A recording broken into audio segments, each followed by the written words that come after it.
Bonjour à vous, Bruno Darou, vous êtes l'envoyé spécial de France 24 à Paris. Quel bilan dresser de ce G7 ?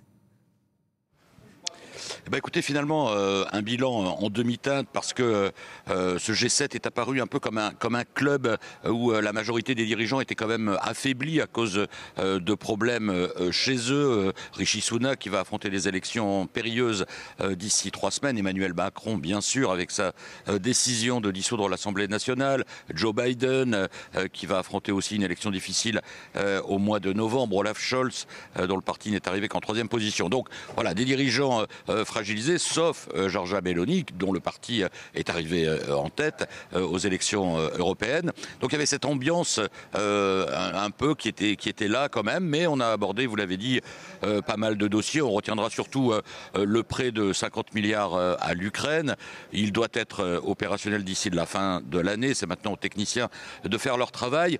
On retiendra aussi cette proposition pour contrer les flux migratoires. Effectivement, c'était une volonté de Giorgia Meloni avec la mise en place d'une coalition pour lutter contre les réseaux de passeurs. Là aussi, on verra bien ce qu'il en est dans la réalité. Vous savez, dans ce genre de sommet, on fait des grandes annonces et puis après, quelques mois après, on s'aperçoit que tout n'a pas été mis en œuvre ou rien du tout ou pas suffisamment. Donc, il faudra surveiller cela. Un geste aussi vis-à-vis des pays africains a été fait lors de ce sommet.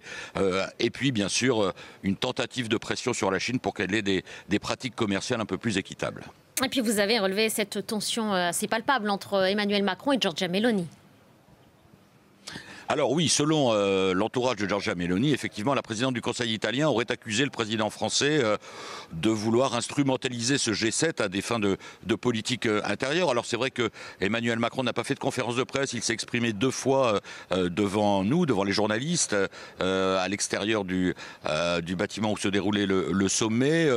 Interrogé là-dessus hier, il a dit qu'en fait, en gros, il ne voulait pas polémiquer. Madame Meloni avait été élue par le peuple italien, donc elle était légitime. Lui avait été élu par le peuple français, il était légitime aussi. Il y avait une volonté côté français de minimiser. Mais il y a eu quand même cette petite tension et une autre tension sur le dossier de l'avortement, puisque là, ça a été une opposition publique entre la délégation française et la délégation canadienne d'un côté et la délégation italienne qui ne voulait pas que le chapitre sur le droit à l'avortement et les soins post-avortement pour les femmes soit inscrit dans le communiqué. Et finalement, il n'y a pas eu d'entente. Donc, de fait, ce point sur l'avortement n'a pas été retenu. On attend maintenant, ce sera le dernier acte de ce sommet du G7, la conférence de presse de Giorgia Meloni qui doit débuter dans quelques instants. Merci beaucoup Bruno, merci pour ce compte rendu depuis Bari en Italie.